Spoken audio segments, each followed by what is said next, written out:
বাদামের মধ্যে ড্যানিশ দিন আর দেখুন কি হয়। বাদাম আর ড্যানিশ মিলে যে এতটাই দামি জিনিস তৈরি হবে যা কিনতে গেলে আপনাকে অনেক টাকা ব্যয় করতে হবে। যারা বেকার আছেন তাদের জন্য এই জিনিসটি অনেক উপকারে আসবে, কারণ এটা বানিয়ে আপনি ব্যবসাও করতে পারবেন আর এটা অনেক বেশি দামে বিক্রিও করতে পারবেন। এর জন্য লাগবে বাদাম। এখানে আমরা অল্প পরিমাণের বাদাম নিয়েছি। আপনি ব্যবসায়িক ভাবে করতে চাইলে অনেক বেশি করে বাদাম নিবেন। আমরা জাস্ট আপনাকে কনসেপ্টটা ক্লিয়ার করার জন্য অল্প করে বাদাম নিয়েছি। এই বাদামগুলোকে ভাজতে হবে।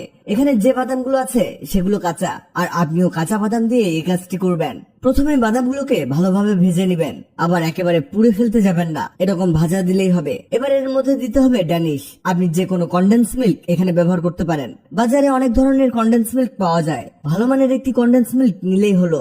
ড্যানিশ দিয়ে ভালো করে মাখাতে হবে যাতে সবগুলো বাদাম খুব ভালো করে মাখা হয়।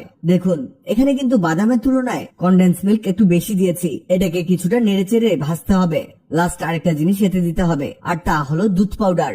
যদিও সবগুলো উপকরণ কিছুটা দামি, তবে এরপরে যে ফলাফল আসবে তা এর চেয়ে অনেক অনেক বেশি দামের। এখানে কিছুটা দুধ পাউডার ঢেলে দিয়ে এটাকে মাখাতে হবে। তবে পুরো প্রসেসটা একেবারে লো ফ্লেমে রান্না করতে হবে, মানে চুলার হিট একেবারে লো করে দিবেন। সাবধানতার ব্যাপার হলো এটাই, কম হিটে রান্না করতে হবে, হাই হিট দিয়ে রান্না করা যাবে না, তা না হলে সবকিছুই ভেস্তে যেতে পারে। এভাবে 4 থেকে 5 মিনিট রান্না করে নেবেন। দেখুন এটা একেবারে আঠালো হয়ে যাবে, আর এই আঠালোটাই আমাদের প্রয়োজন। এবার একটি প্লেটের উপরে বসিয়ে দিব একটি পাতলা পলি।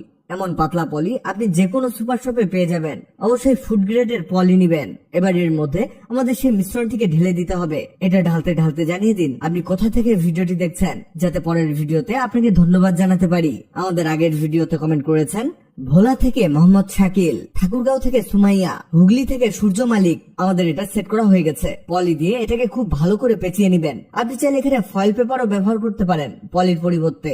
এভাবে রেখে দিতে হবে 10 মিনিটের মতো। এতে এটা কিছুটা শক্ত হবে আর ঠান্ডা হবে। এই দেখুন এটা হয়ে গেছে। এবার পলি খুলে দেখাই। আপনি যত সময় দিবেন এটা ততই শক্ত হতে থাকবে। এবার এটাকে কাটতে হবে। ছুরি দিয়ে এটাকে 4 কোনা পিস করে কেটে নিবেন। আপনি চাইলে আরো ছোট করে কাটতে পারেন। এই দেখুন আমরা কতগুলো বানিয়েছি। লাস্টে এর উপরে দিতে হবে গুঁড়ো দুধ। একটি ছাঁকনির সাহায্যে এর চারদিকে গুঁড়ো দুধ ছড়িয়ে দিচ্ছি। এই যে তৈরি হয়ে গেল পিনাট বার। এটা আপনি প্যাকেজিং করে বাজারে বিক্রিও করতে পারেন। এটা অনেক উন্নত মানের একটি চকলেট হয়েছে। এর টেস্ট এক কথায় অসাধারণ। এমন চকলেট আগে কখনোই খাননি। এর টেস্টের কথা বলতে গেলে এক কথায় 100-এর মধ্যে 1000 দিয়ে দিব।